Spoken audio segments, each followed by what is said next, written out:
right, so I thought it'd be quite nice to come fishing with me again. This was afternoon just before the Bok game, the Australian Bok game. I saw some fish rising just off the weed bed here. You can see I've waded out into the weed bed. I haven't gone past the weeds because I want to use the weed bed to protect me and not spook fish on the edges. And you'll see as the fishing goes on, I catch quite a lot of fish close to the side.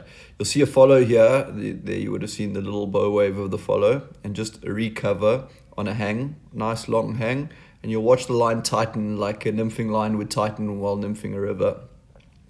It's super important to cover a fish that you've missed, or fish that's followed in, or fish that's been around on the hang. Often I'll drop a second hang or third hang because that fish is around and it's interested. And then if a lot of people will often ask, well, how do you know if you've got an eat on the hang if you don't see the eat? Well, just there was a great example. You can see that line tighten up like it would on a nymphing rig on a river. And it's pretty clear that you've had an eat. So you're just looking for any slight movement of that line, any rattle, any straightening, any movement will give you an indication that there's a fish that's eaten. The fish on this day, they were just really, really strong. What you probably can't see is just in front of the weeds that I'm standing in is quite a shallow weed bed. So fishing pretty shallow here. So I'm fishing two flies that stay up in the column. And again, I started short. I didn't fish deep. I stayed very short. Fished close to myself, around the edges of the weeds, and then as I continue to fish, you'll see I start fishing slightly further and further away. But basically, I'm just plonking flies along the sides and seeing if there's any movement, any chasing, because I don't want to spook the fish close along the bank before I start casting further out. I did a lot of varying of how I fished the water, so short, sharp strips just to see if I could aggravate and eat out of a fish.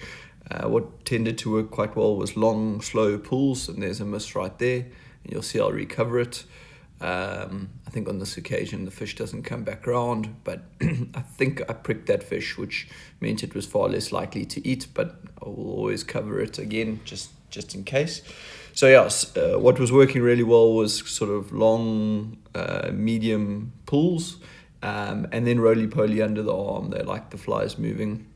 Temperature of the water just warmed up, it coming kind of into spawning season, and with the water temperature coming up slightly, the fish were pretty active in the shallow water, which is, I always love that. I love being able to see the fish come from kind of meter to out. You can see there I've covered some movement, just a little fish moving under the water, see if we can get it to eat. I was very aggressive with the way I was putting the flies down.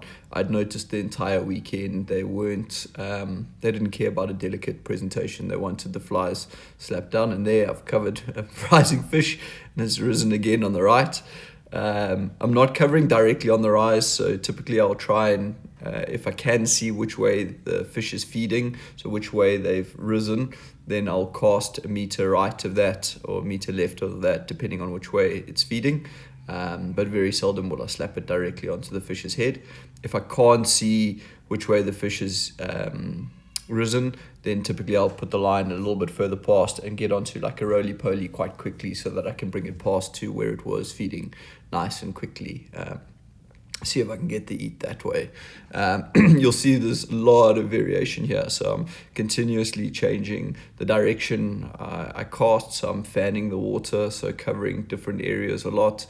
You'll see I'm fishing the hang a lot because the fish were coming in close. You'll see the hang now drop the tension, lift it up again, so you give the flies that kind of movement of emerging. It's up and down, there's a rise. Let's see what happens. Covered left of it, so obviously I felt like the fish was moving left.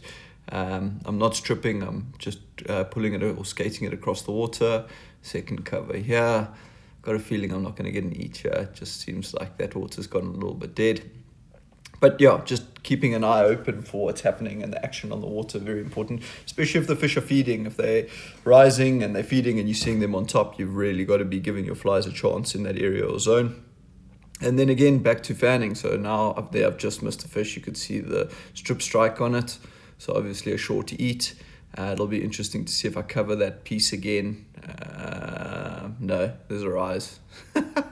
Chasing rises on the right. So again, fanning the water, making sure that I cover all the columns. Nice long hang along the weeds. I always like to bring the flies back along the weeds. You'll see, because I'm standing quite deep in the water, my hangs are not as vertical, they're quite horizontal, so the line's quite flat. It's simply just because I'm standing kind of waist deep in the water, so I don't have the height to bring them up vertically. And that's why I'll pause on the hang and allow them to stop, and then come back up and then go back down again, so that there's that vertical movement through the columns, which is so important in any sort of lake fishing. What I did find on this day, which was super interesting, there's a miss again. I'm going to cover off where the miss was, or rise. What I did find super interesting on this day, there was a lot of clouds. It was a relatively clear, warm day, probably 24 degrees, but the clouds kept coming over. And when the clouds came over, the fishing died off significantly. When the sun was out, they were definitely feeding a lot better. So what I ended up doing is, when the clouds came over during this day, I would just slow my retrieves down a whole lot. I didn't necessarily feel like I had to change the flies, but I would really slow things down, and I found that definitely worked a little bit. Changing direction again, over the wrong shoulder. As you can see, not fishing long at all, fishing really, really short. Just staying in contact. You'll see the line is in my finger as I cast, so as it hits the water, I'm grabbing contact. Another long hang, cover another rise. You'll also see there's like a wind channel. Oh, fish has risen on the right here. Covered on it, let's see. It's so interesting watching this back. Oh, there we go. Oh, well, now we're filming the sky, but there's the eat on the rise again. So covering rise is super, super critical. That wind lane you're seeing there, or the wind chop line, not a wind lane, a lot of the fish were holding on that. You'll see also I'm keeping my rod tip high and trying to keep the fish very high in the water column. The reason for that is there's so much weed under where we are right now, so you had to beef the fish a little bit more and keep its head up. If you didn't, it would go in the weeds and you didn't stand a chance. The risk behind that is, because you're pulling it so hard, you've always got a chance of popping or pulling the hook, snapping your fly, whatever it might be. But these fish, if you could keep the head up, you were pretty good to go. You'll see I've got a little fritz pattern, a little tequila fritz up front, and then at the back here, a little skinny damsel pattern. Love fishing skinny damsels. Oh, good fish. I love fishing skinny damsels on weed beds. You can fish them slowly, you can fish them quickly, and you can adjust how you fish them based on the line you're fishing. The rod, actually, I'm fishing a 4-weight Hero. I love the 4-weight Hero for like small dam fishing, for like stockies and things. I find it's got a good feel, and you can fish really light tippets. I think I was on 5x tippet here, so you can pull fish even on light tippet, which is pretty cool. See some really hauling for a bigger cast there.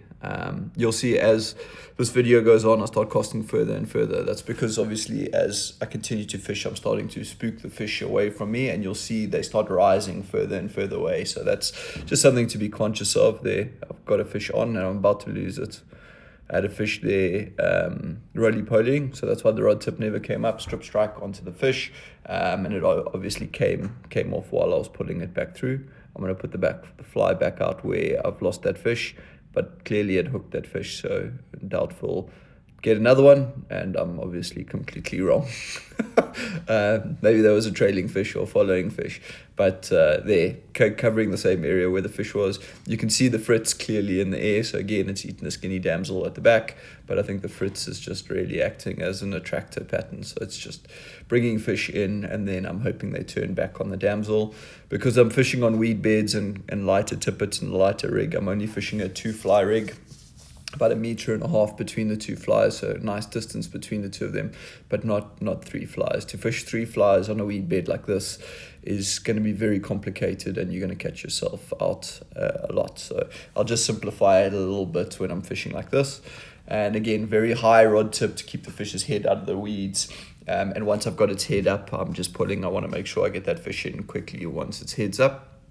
I've been playing with that technique a little bit more lately, because I feel like I have popped quite a few fish recently while trying to haul them to the net once their head's up. So I've softened that a little bit, and it's another reason I'm fishing the softer rod. Oh, I think I've just seen a rise out the right here again. Oh, there on the drop. Oh, and I've missed it. Now I've covered left of where it is. Let's see. Oh, it's on again. So saw a rise, covered a rise, and on the flies vertically dropping through the water, it's eaten. And because you're not stripping, the contact's not as great. So I've obviously dropped the eat. I think you know at that point whether you've pricked the fish or not, and I'm probably pretty confident I haven't pricked it. I've just it's eaten the tail or back of the fly. So I've casted on it straight again, and it's eaten first strip.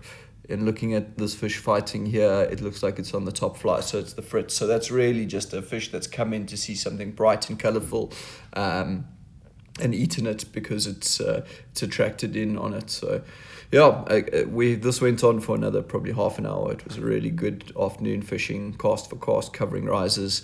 I hope you enjoyed coming fishing with me, and while we let this fish go, I'm gonna say cheers and have a nice day.